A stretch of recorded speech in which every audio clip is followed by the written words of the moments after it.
सफल होगी तेरी आराधना।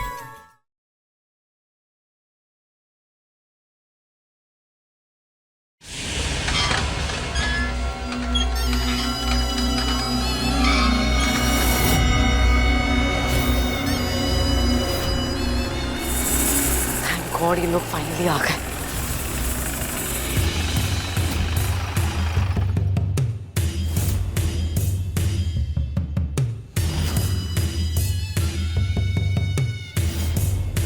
ये थोड़ा जल्दी करो ना।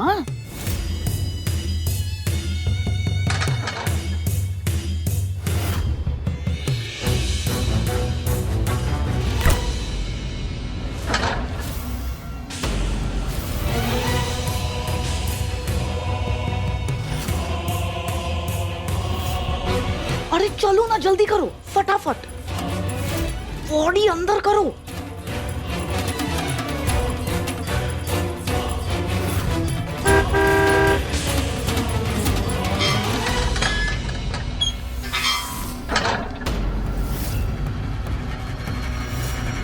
अंदर करो फटाफट। क्या कर रहे हो, जल्दी करो ना, जल्दी करो।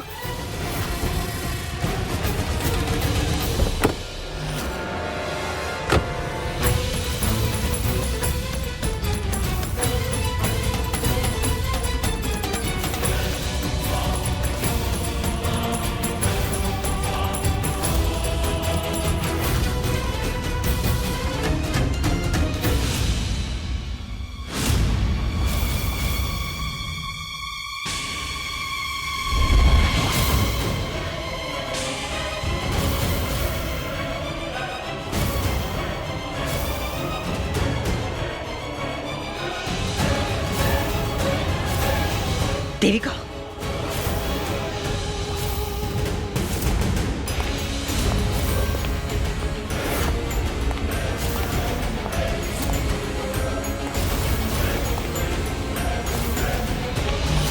किशन।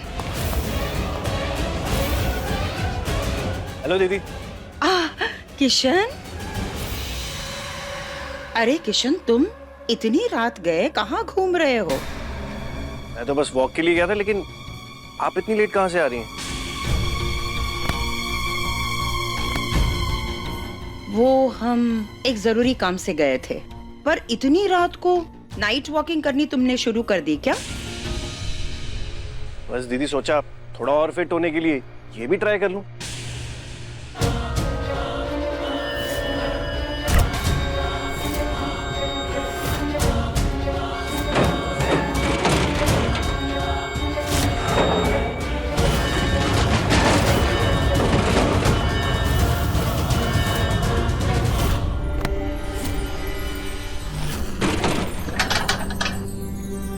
किशन, हम भी यही सोच रहे हैं ना, कल से हम भी थोड़ी बहुत वॉकिंग कर लेते हैं। कितने मोटी हो गए हम।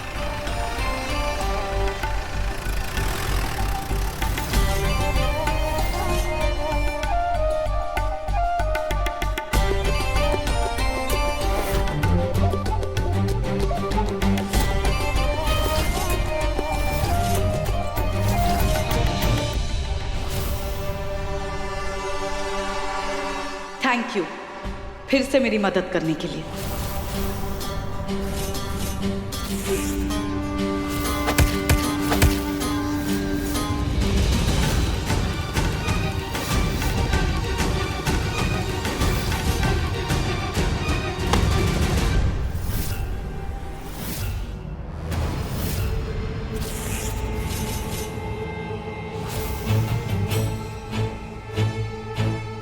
ये मेनका बिना वजह कुछ भी नहीं करती, फिर चाहे वो किसी की मदद ही क्यों ना हो।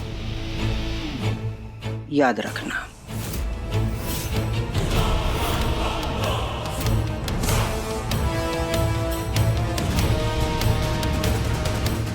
दंगल एक्सप्रेस चैनल को सब्सक्राइब करिए।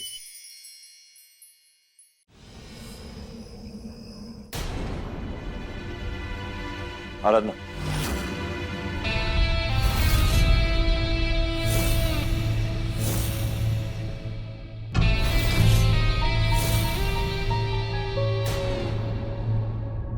देखा आराधना, क्या कह रहा था मैं? दीदी घर पर ही और मार्केट ही गई थी, इसलिए इतनी जल्दी इधर आ गई।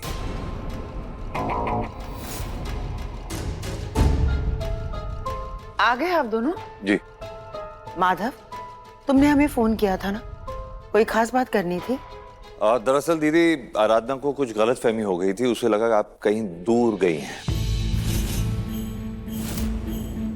नहीं, हम तो मार्केट ही गए थे।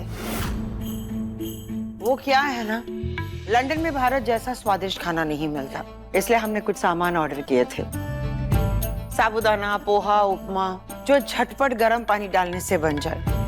कल आर्यन का फोन आया था, कह रहा था मम्मा यहाँ खाने पीने की बहुत दिक्कत हो रही है, ये सारा सामान भिजवा दो ना। इसलिए आज रात ही हम चले गए सामान खरीदने। अब कल सुबह ये सब पैक करके हम आर्यन को भिजवा देंगे। बिल्कुल सही किया आपने दीदी, कोई चीज की जरूरत हो तो मुझे भी वो फोन कर सकता है। अरे तुझे बाद में फोन कर लेंगे, पहले सबको भूख लगी है, सब लोग इंतजार कर रहे हैं। चलो जल्दी से हाथ मुंह धोकर आ जाओ, भूख लगी है। जी दादी, हम फ्रेश होके आते हैं, साथ में खाना खाएंगे। पता नहीं इतनी देर तक कहाँ रहते हैं, कोई समय पे आता नहीं।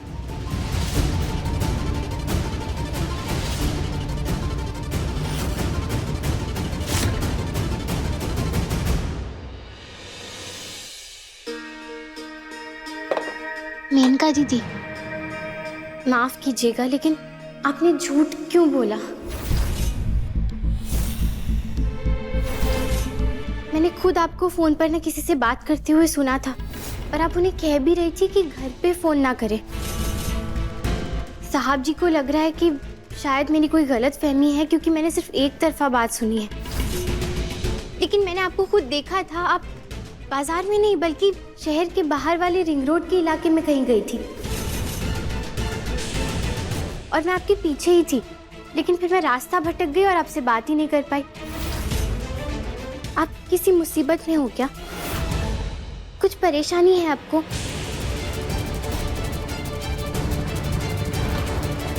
या फिर इस घर में आपको कोई परेशान कर रहा है?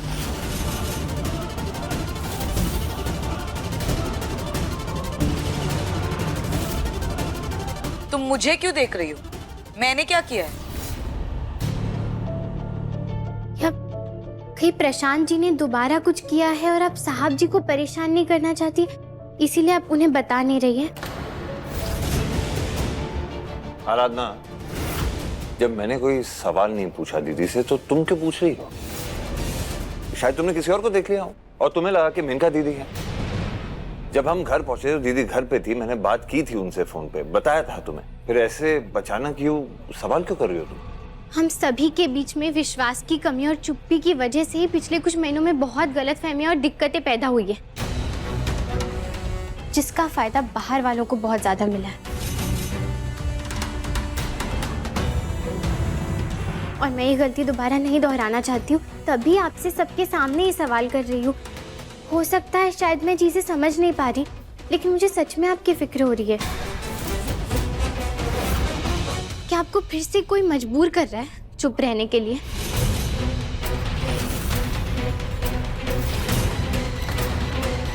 आराधना, बस बात इधर ही खत्म करो। माधव, एक मिनट बेटा, आराधना को अपनी बात तो पूरी करने दो। उसने कुछ देखा होगा या कुछ सुना होगा, इसलिए वो ये सब कह रही है ना। अब मुझे भी जानना है कि आखिर बात है क्या। या फिर बाहर का कोई नहीं है, प्रशांत जी ने ही कुछ किया है क्या? बस आराधना, बस।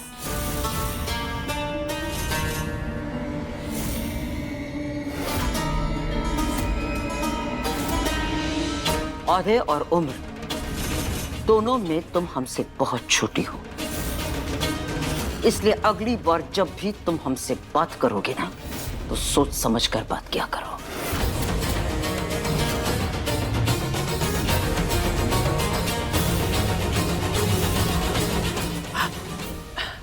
देखो आराधना, हम समझते हैं हमें लेकर तुम बहुत परेशान हो, इसलिए सवाल पे सवाल किए जा रही हो तुम।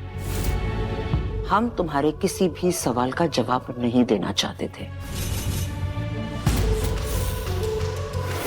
लेकिन आज पूरे परिवार के सामने जवाब देने के लिए तुमने मजबूर किया। हम जवाब देंगे। तो सच बात तो यह है कि हाँ, हमने झूठ बोला। पूरी तरह से हमने सच नहीं बोला है।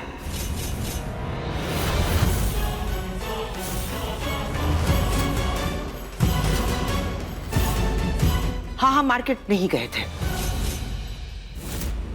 बल्कि रिंग रोड वाले उसी एरिया में गए थे जहां आराधना ने हमें देखा था। लेकिन ये बात हम तुम सबसे छुपाना चाहते थे। आराधना बिल्कुल सही कह रही थी, तुमने बिल्कुल सही सुना।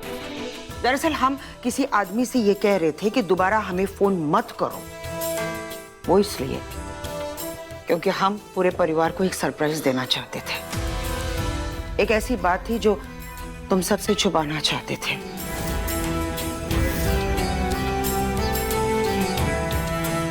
कल विनायक 6 महीने का होने जा रहा है, इसलिए हमने विनायक के अन्नप्रश्न की रस्म रखी है।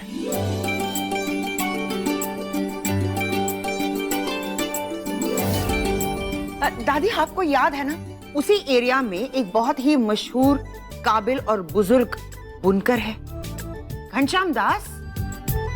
उसकी कारीगरी से पूरा भारत परिचित है। विनायक के लिए सोने के तार वाला एक सूट हम उससे बनवाना चाहते थे।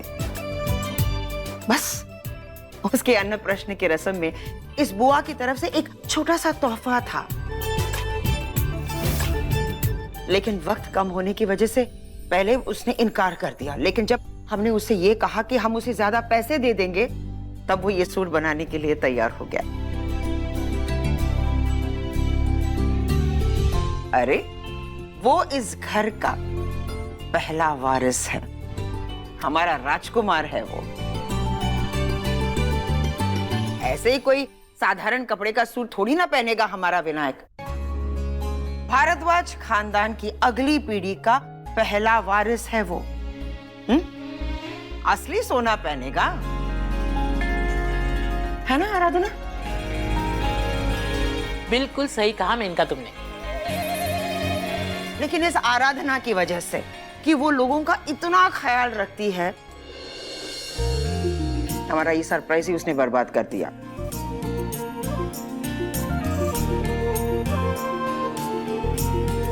देखिए दीदी, जो आपने विनायक के लिए किया है वो तो आपका बड़ापन है, और आराधना की तरफ से मैं आपसे माफी मांगना चाहूंगा। लेकिन क्या करें, पिछले कुछ दिनों में हमारे घर में ऐसी चीजें हुई हैं कि सब लोग ज्यादा चौकन्ने हो गए हैं। बहरहाल मैं आराधना की तरफ से आपसे और सबसे माफी मांगना चाहूंगा। अरे नहीं माधव, सॉरी दीदी जी। कोई बात नहीं, हमें बुरा बिल्कुल भी नहीं लगा। चलो अब इन बातों को छोड़ते हैं और कल की रस्म की तैयारियां शुरू करते हैं। अरे खाना दो, भूख लग रही है हमें।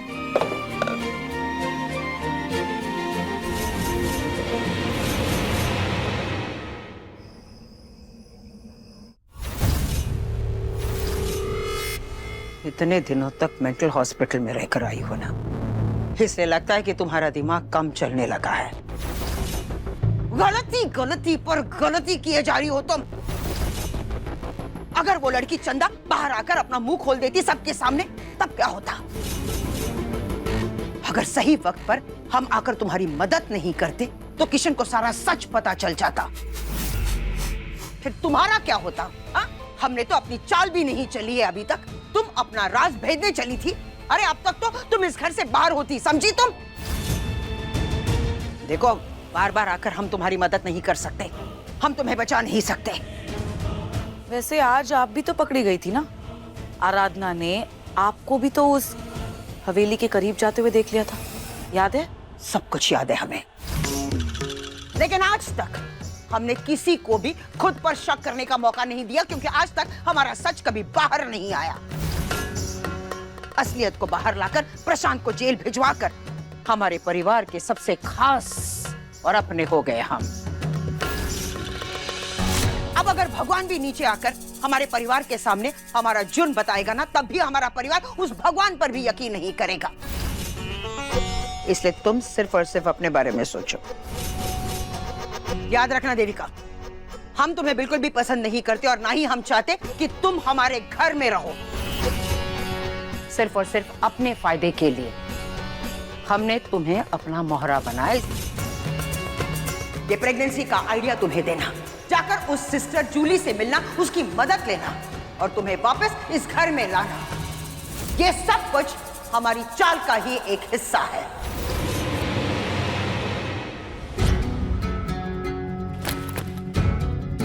याद रखना, हमारा एक छोटा सा काम करोगी ना तो जिंदगी भर उस सरकारी अस्पताल में तुम्हें नौकरी करने की कोई जरूरत नहीं पड़ेगी। बैठकर ऐश करोगी तो प्रेगनेंसी टेस्ट की रिपोर्ट पॉजिटिव आनी चाहिए और डीएनए टेस्ट की रिपोर्ट माधव भारद्वाज से मैच होनी चाहिए। जितने पैसे लगाने हो लगाओ, जिसे जो देना है तो, लेकिन हमारा काम हो जाना चाहिए। एक बात और, माधव के दिमाग में आपको ये बात डालनी होगी कि उसे उसके होने वाले बच्चे का ख्याल रखना होगा। देविका को अच्छे माहौल देने के लिए देविका का घर वापस आना बहुत जरूरी है। उसका घर से दूर जाना उसके बच्चे के लिए खतरनाक हो सकता है। हम पूरी कोशिश करेंगे देविका कि तुम्हें तुम्हारा अधिकार और माधव दोनों ही मिले। ये सब सिर्फ आपकी अकेले की मेहनत नहीं है, इसमें मेरा भी दिमाग है। अगर मैंने सही वक्त पे वो फोटो नहीं खींची होती ना, तो एमडी और परिवार वाले कोई भी ये बिलीव नहीं करता कि एमडी ने उस दिन नशे की हालत में कुछ गलत किया था। और वैसे भी आप तो ये सब सिर्फ इसीलिए कर रही हैं ताकि आपका इस घर की मालकिन बनने का और पूरी जायदाद अपने नाम करने का ये बरसों पुराना सपना ना पूरा हो जाए। हाँ,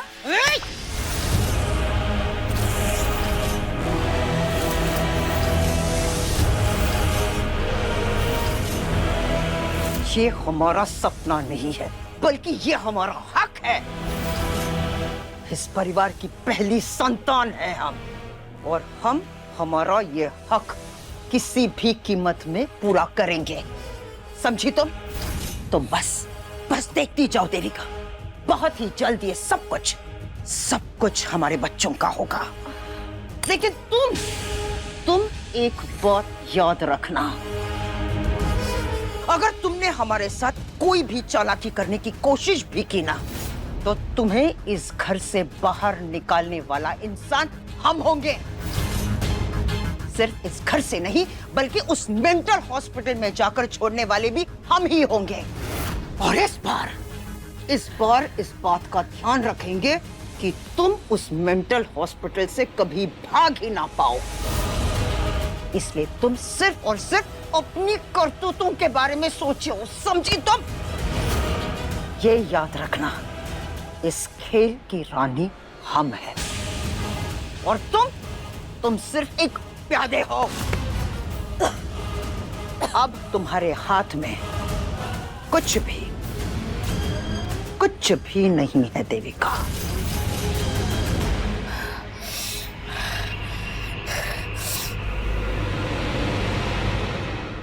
ऐसे कौन से चाल चलने वाली हैं आप?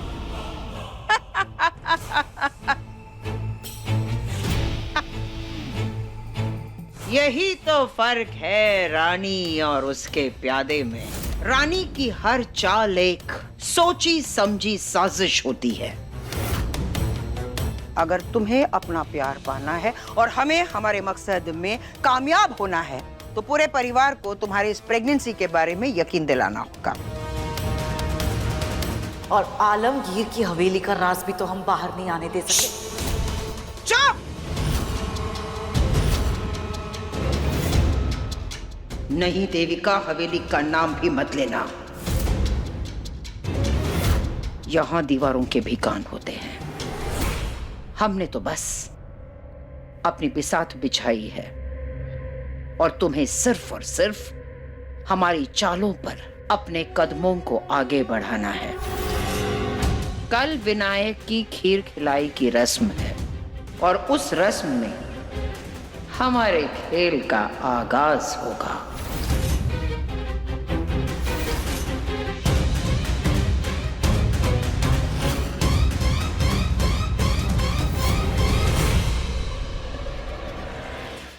अभी सब्सक्राइब करें हमारा चैनल और पाएं मन सुंदर के सारे शानदार एपिसोड्स।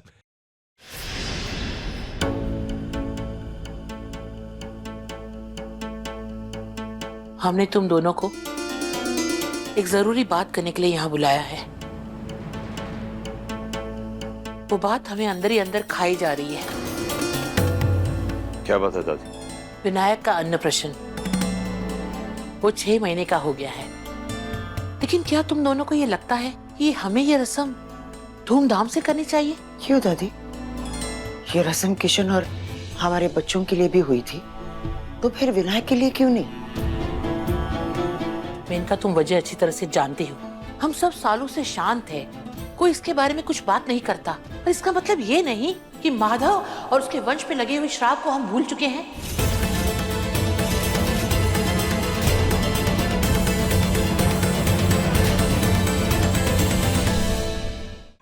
हाँ, हम मानते हैं इस बात की कभी भी चर्चा न करने की कसम हम ही ने दी थी, लेकिन अब हमें लगता है कि इसके बारे में बात करना जरूरी है। माधव, तुम ही सोचो जरा, पिछले 1.5 साल में क्या कुछ नहीं हुआ इस घर में। जब से विनायक आराधना की कोख में आया है, अनगिनत अनहोनी घटनाएं घटी है इस परिवार में। सबसे पहले दामिनी की मौत और फिर विनायक पर हमला, और नए साल की रात तो विनायक मरते मरते बचा है। और माधव, तुम पर जो हादसा हुआ, ये सब कुछ भूल गए क्या तुम लोग? पिछले 30 सालों में हमने कभी महाशिवरात्रि की पूजा नहीं की इस घर में, क्योंकि माधव को यह श्राप महाशिवरात्रि के दिन ही दिया गया था। श्राप?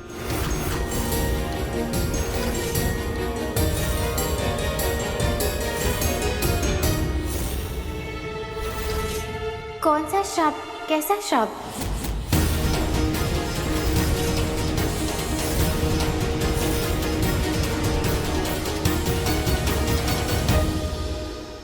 कल का दिन कितना इंपॉर्टेंट है तुम भी अच्छी तरह जानती हो, और क्यों खुद को इतना थका रही हो? अपने घर का काम करना मुझे अच्छा लगता है। कल तो हमारे विनायक का खास दिन है ना। भगवान करे कल ये अन्नप्राशन की रस्म अच्छी तरह से हो जाए, कहीं कोई गड़बड़ ना हो। कल तो वो होगा जो आज तक नहीं हुआ था।